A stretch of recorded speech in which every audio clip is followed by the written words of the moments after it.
감사합니다. 성경 말씀 여호수아 18장 1절에서 4절 말씀입니다. 여호수아 18장 1절에서 4절 구약 성경 346면에 있습니다. 한 절씩 교독하겠습니다. 이스라엘 자손의 온 회중이 실로에 모여서 거기에 회막을 세웠으며 그 땅은 그들 앞에서 돌아와 정복되었더라.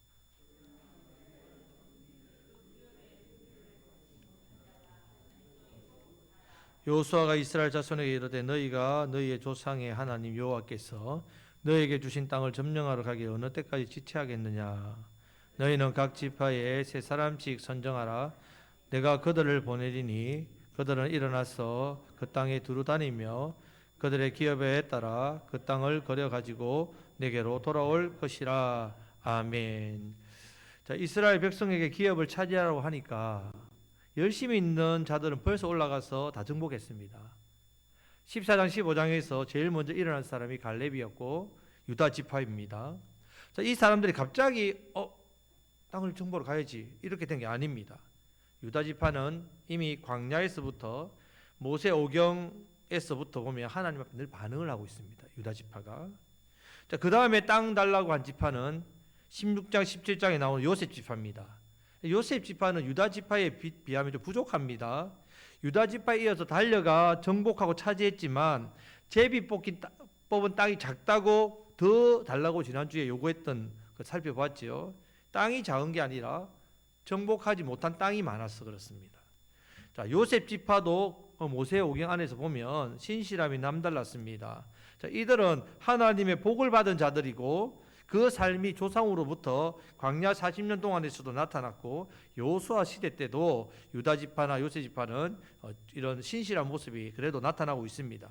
자, 결국 이야기하는 것은 하나님의 복은 대를 따라 흐르고 있습니다. 하나님 나라를 향한 기질과 열심도 대를 따라서 흘러가고 있단 말이에요. 그렇지 못한 자들은 계속해서 그 수준에서 멈추어 발전하지 없지만 열심을 내고 두각을 내는 자들은 처음부터 두각이 나타나죠. 그러면 그 두각이 자기 때로 끝나는 게 아니라 어떻게 된다고요? 자손들에게 계속 그런 복이 이어진다는 말입니다. 이것을 지금 말씀을 보여주고 있습니다. 자, 이제 18장 이후에서는 그러면 나머지 7지파는 무엇을 하고 있는가 나옵니다. 자, 1절 말씀을 다 같이 읽겠습니다. 이스라엘 자손의 온 회중이 실로에 모여서 거기에 회막을 세웠으며 그 땅은 그들 앞에서 돌아와 정복되었더라. 아멘. 자, 요셉 자손까지 땅을 분배받자 회막이 세워지며 해막이 뭡니까? 예, 하나님 임재에 있는 그래서 성막이라고 하면 더 이해되죠. 성막. 자, 성막은 입구에 물두멍까지 해서 번제 당까지 다 포함해서 성막이라고 하는데 그러면 왜 성막을 해막이라 하냐면 회막이라 말 뜻이 만남의 장소. 자, 성소와 지성소가 있는 천막 이것을 회막이라 말합니다. 그럼 본문에서 회막이라고 말했기 때문에 성소와 지성소만 말하는 게 아니라 회막은 성막의 전체를 다 말합니다. 전체. 자, 이 성막의 전체를 어디에 세웠다고요? 실로에 세웠다 했습니다. 그럼 실로가 어디냐 하면 실로는 에브라임 지파가 속해 있는 곳입니다. 에브라임 지파의 땅입니다. 그럼 회막을 왜 실로에 세웠는가 하면 실로가 딱 중간입니다. 지역이 중간 지역. 자, 에브라임이 장자지파잖아요. 장자지파. 요셉 장자지파인데 그 중에 장자는 큰 아들인 므낫세가 아니라 야곱의 예언대로 둘째 아들 에브라임이 장자입니다. 장자지파니까 중심에 서 있는 겁니다. 자, 어떤 지파와 어떤 사람이든 중간에 있으니까 다 하나님 앞에 자연스러워 그렇게 나아올 수 있고 또 장자지파니까 그 하나님의 회막을 세울 때에 다른 지파에서 뭔가 이의를 제기하지 않기 때문에 그래서 이 질서상의 중요한 부분입니다. 자, 민수기 2장 2절 말씀을 다 같이 읽겠습니다. 이스라엘 자손은 각각 각 진영의 군기와 자기의 조상의 가문의 기호 곁에 진을 치되 회막을 향하여 사방으로 치라. 아멘. 자, 모든 집은 어디를 향해서 집을 지어야 된다고요? 회막, 예, 회막을 향해서. 회막을 중심으로 이렇게 집을 이렇게 진을 텐트를 치라고 지금 이야기를 했습니다. 장막과 진 입구를 전부 회막을 향하도록 치겠다. 그럼 사람들이 아침에 이제 일어나죠. 그럼 기지개를 켜고 텐트를 나오면 뭐부터 보인다고요?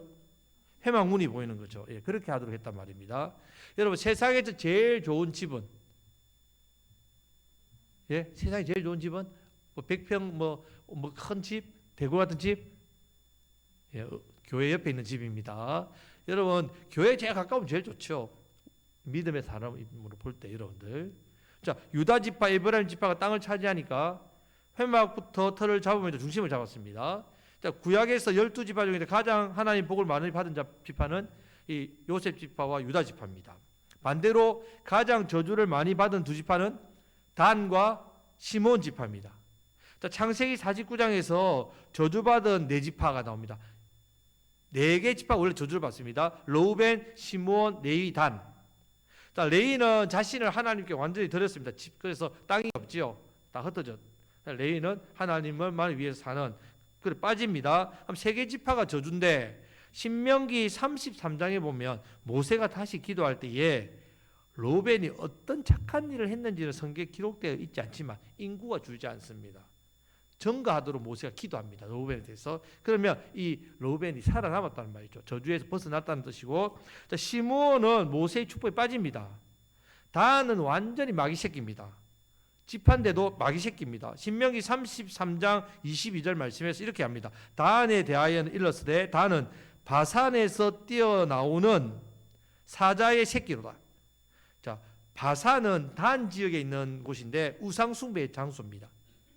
거기서 뛰어나와서 성도를 넘어뜨리고 배교시키고 그런 일을 한다는 말이죠. 단. 그래서 요한계시록에서 그 이름이 완전히 빠집니다. 하나님 백성에서 완전히 빠집니다. 자, 시므온 또 가장 저주받은 성도로 나옵니다. 그런데 나중에는 유다에게 속개버립니다. 시므온 지파가 아예 약해가지고 거의 없어질 정도로. 자, 이스라엘 백성이 가나안 땅을 하나님께 이렇게 받지요. 자, 받을 때에 제비 뽑았잖아요. 그럼 자기가 선택하는 거 아니죠. 누가 선택해줬단 말입니까? 하나님 선택해줬단 말이에요. 그럼 하나님께서 왜 그 지파에 그 땅을 줬을까? 제비를 뽑기. 우연이 아니란 말이죠. 그럼 하나님 정해놓으셨다는 거죠. 땅을. 그러면 복을 받는 지파일수록 어디에 중심에 있다고요? 예, 성막 중심에 있다. 성막에서 가까운 땅을 분배받는 지파들은 딱 복된 지파입니다. 그러면 성막에서 멀리 떨어져 있는 지파는 저주받은 지파입니다. 단이라든지 뭐 이런. 자, 멀리 갈수록 하나님 집으로부터 멀어질수록 저주받은 지파 땅이란 말이죠. 자, 그럼 우리 집이 지금 교회에서 상당히 먼데 나는 그럼 저주받은 건가? 이런 뜻 아닙니다. 여러분, 그런 예배당이죠. 여기 예배당입니다. 여러분들 잘 아셔야 됩니다. 자, 이 예배당이죠. 예배드리는 처소지. 여기가 성전, 뭐 거룩한 성전은 아닙니다. 여러분, 장소 건물입니다. 자, 지금 가장 복받은 지파는 장자가 된 요셉, 곧 에브라임 지파니까 성막의 중심에 딱 있단 말이에요. 가장 복받은. 그리고 그 바로 위에가 므낫세 지파가 있습니다. 아래쪽에는 베냐민이 있고 유다가 나옵니다. 그러니까 베냐민은 성막 옆에 차지할 것이다. 이렇게 예언되어 있다는 말이죠. 이것이 신명기 33장 12절 말씀에 나오는데 같이 한번 읽어보겠습니다. 베냐민에 대하여는 일렀으되 여호와의 사랑을 입은 자는 그 곁에 안전히 살리로다. 여호와께서 그를 날이 마치도록 보호하시고 그를 자기 어깨 사이에 있게 하시리로다. 아멘. 자, 사랑하셔서 보호하시는데 어디 곁에? 자기 곁에. 그러니까 바로 실로 밑에 이 베냐민 지파가 딱 붙어 있단 말입니다. 자, 단은 처음에 성막과 가까운 곳에 복을 단이 받습니다. 근데 이 단이 그 땅을 발로 걷어차고 가장 먼 북쪽으로 이동해 버립니다. 자, 이게 저주받은 인생의 모습이란 말이에요. 시므온은요, 저주받은 시므온은 제일 남단에 있습니다. 그러니까 제일 남단에 저주받은 시므온, 제일 북쪽에 단, 저주받은 이 지파의 모습입니다. 자, 하나님께서는 성도가 어떤 중심의 삶을 살기 원한다고요? 교회 중심의 삶을 원한단 말입니다. 이것은 하나님 중심으로 살기를 원하신다는 뜻이에요. 하나님은 성도의 중심에 하나님이 있기를 원하십니다. 교회가 있기를 원하고 예배가 있기를 원합니다. 그래서 모든 진들이 어디를 바라보도록? 회막, 교회를 바라보도록 진을 치고 회막을 바라보도록 진을 쳤단 말이에요. 자, 이것이 성도가 복받고 잘 사는 길입니다. 자, 우리가 형제 자매도 친척도 좀 멀리 떨어져 자주 못 보면 마음도 어떻게 됩니까? 멀어지지요. 자, 은혜가 충만할 때는 괜찮은데 은혜가 미끄러지면 당장 마음도 멀어지고 발길도 뚱해진단 말이에요. 믿음도 마찬가지입니다. 한번 이렇게 하나님과의 관계가 멀어지기 시작하면 다시 잘 안 가집니다. 가까이. 말씀도 회개도 기도도 성령도 은사도 좀 더 멀어지는 거예요. 내가 가려고 해도 잘 안 가집니다. 자, 정리하면요. 회막이 있는 실로가 이스라엘 중심이란 말이에요. 중심. 자, 하나님은 이스라엘 백성이 이 중심, 회막 중심으로 살기를 원하고 회막을 향해서 바라보고 살기를 원하시죠. 회막에는 누가 있기 때문에? 하나님께서 임재하고 계시기 때문에. 가장 복받는 자들은 어디에 중심으로 가까이 있다고요? 회막 주위에 가까이 땅을 분배를 받았습니다. 하나님의 징계와 저주의 자리에 간 자들은 회막으로부터 가장 먼 지역으로 땅을 분배받는다. 이거 성경의 가르침입니다. 자, 2절 말씀을 다 같이 읽겠습니다. 그러나 이스라엘 자손 중에 그 기업의 분배를 받지 못한 자가 아직도 7지파라. 아멘. 자, 회막을 세우고 나니까 여호수아가 답답한 겁니다. 어떤 부분이 답답하냐?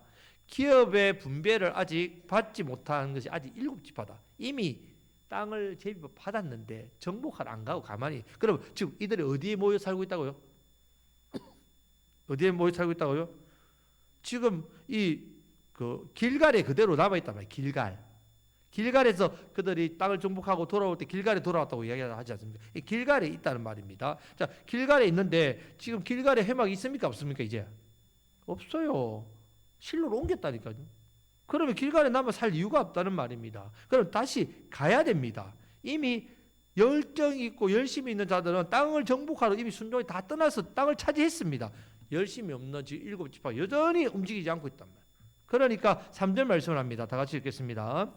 여호수아가 이스라엘 자손에게 이르되 너희가 너희 조상의 하나님 여호와께서 너희에게 주신 땅을 점령하러 가기를 어느 때까지 지체하겠느냐. 아멘. 어느 때까지 지체하겠느냐 이 말은 언제까지 불순종하겠느냐 이 말입니다.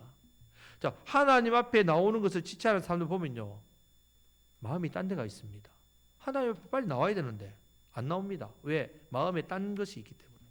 땅을 차지하기 위해 흩어지지 않고 있는 각 지파들은요, 지금 말했죠, 길갈에 모여 살고 있다. 땅을 점령하고 와서 돌아온 게 길갈이에요. 여기에 진을 다 치놓고 사는 거예요. 실로로 회막을 옮겼는데도 회막 중심에 된 땅을 이제 정복하러 가야 되는데 안 갑니다. 왜 안 가냐면 그 마음에 태만, 게으름과 또 교만한 마음들 있다는 말. 이것이 하나님의 복을 받지 못하는 대표적인 모습이랬죠. 모습입니다. 잠언 19장 24절 말씀을 다 같이 읽겠습니다. 게으른 자는 자기의 손을 그릇에 넣고서도 입으로 올리기를 괴로워하느니라. 하나님 주신 것을 이미 받았는데 그것 입에 넣기 싫어하는 거예요. 여호수아가 예수님 모형이라고 했죠. 지도자 볼 때 제일 답답한 부분이 이런 모습이에요. 이런 모습. 하나님 이미 주신다고 했는데 차지하러 가지 않는 거죠. 자, 이런 경우에는 하나님께 매달리기만 하면 됩니다. 이런 저런 이유로 지체하고 머무는 모습을 보니까 가슴이 답답한 겁니다. 자, 이런 모습을 보면서 이제 4절 말씀에서 여호수아가 4절 말씀을 합니다. 다 같이 읽겠습니다. 너희는 각 지파에 세 사람씩 선정하라. 내가 그들을 보내리니 그들은 일어나서 그 땅에 두루 다니며 그들의 기업을 따라 그 땅을 거려가지고 내게로 돌아올 것이라. 아멘. 각 지파별로 3명을 뽑아냈으니까 7지파 남았으니까 몇 명입니까? 21명. 21명 보고 차지한 땅 외에 또 다른 땅을 거려오라 하니까 그제서야 올라갑니다. 그리고 거려왔습니다. 거려와서 이제 자기들이 이 차지한 땅 외라 이 말은 큰 성읍은 차지했잖아요. 큰 성읍, 31개 성읍. 그리고 나머지에 흩어져 있는 이제 다 이제 약한 그것을 정확하게 보고 봐야 우리가 이런 땅 이만큼 차지하는구나 해서 걸어와서 그걸 지도로 펴서 다시 그걸 가지고 제비를 뽑았다는 말입니다. 자, 잠언 18절 말씀을 보면 제비 뽑는 것은 다툼을 그치게 하여 강한 자 사이에 해결하게 하느니라 했습니다. 만약에 그들이 제비 뽑지 않으면 가나안 땅을 차지하라고 했으니까 서로 욕심내고 다투는 거죠. 왜? 가나안 땅은 좋은 땅과 좋지 않은 땅의 차이가 많이 납니다. 그러니까 나는 좋은 땅을 분배받았는데 그냥 내가 가지려고 했는데 좋지 않은 땅을 가진 사람이 나도 가지겠다 이러면 다툼이 일어나니까. 그래서 6절 말씀에서도 제비를 뽑으라, 8절 말씀에도 제비를 뽑으리라, 10절에서도 제비를 뽑고 그렇게 분배합니다. 3번이나 강조했습니다. 왜? 무엇을 거치기 위해서? 다툼을 거치기 위해서. 자, 잠언 16장 33절 말씀 보면요, 제비는 사람이 뽑으나 그 모든 일을 작정하기는 여호와께 있느니라. 제비를 뽑으면 하나님이 역사하고 섭리하신다 했습니다. 땅은 하나님이 주신 것을 믿음 가운데 하나님 주신 것이다, 믿음 가운데 뽑는 게 지금 제비입니다. 자, 오늘 말씀에서 우리가 생각해야 될 것은 하나님께 복을 받는 사람은 어떤 중심의 삶을 산다고요? 교회 중심의 삶. 교회 중심의 삶이 교회 건물의 중심을 삶을 말하는 게 아닙니다. 우리 교회 옆에 이사 오라는 말이 아닙니다. 교회 건물은 성전이 아닙니다. 예배드리는 공간, 처소면 예배당이라죠. 그래서 예배당이라고 합니다. 당. 예배드리는 건물. 그러면 교회는, 성전은 누굽니까? 우리죠. 예, 우리죠. 우리 안에 누가 거하시니까? 성령님이 거하시니까. 여러분 한 사람 한 사람이 교회란 말이에요. 그럼 여러분들이 그러면 교회 중심의 삶을 산다는 말은 여러분 속에 계신 성령님 중심으로 산다는 말. 성령님 중심으로 산다는 말은 하나님 중심으로 산다는 말이고, 하나님 중심으로 산다는 말은 하나님 말씀 중심으로 산다는 말입니다. 여러분들이 늘 향해야 되는 곳은 중심은 성령, 하나님, 말씀, 이 교회 중심의 삶이란 말입니다. 그래서 우리 개혁신학의 3대 중심이 있습니다. 다 따라하시겠습니다. 하나님 중심, 성경 중심, 교회 중심. 자, 이 세 가지 중심이 사실은 하나란 말이죠. 하나님 중심, 하나님 말씀 중심, 교회, 성전된 우리 교회, 우리 안에 성령님 거하시는 성전된 것을 알지 못하느냐? 우리가 성전인 내 속에 성령님 중심으로 사는 삶, 이 삶이 결국 하나님의 복을 받는 삶입니다. 그런데 하나님의 복을 받는 삶이 되어야 우리의 복이 세상 사람들에게 어떻게 해요? 흘러간단 말이에요. 그 생명을, 복음을 전하시는 저와 여러분들 되시기를 주님의 이름으로 축복합니다. 아멘. 기도하겠습니다. 우리 함께 통성으로 말씀 붙들고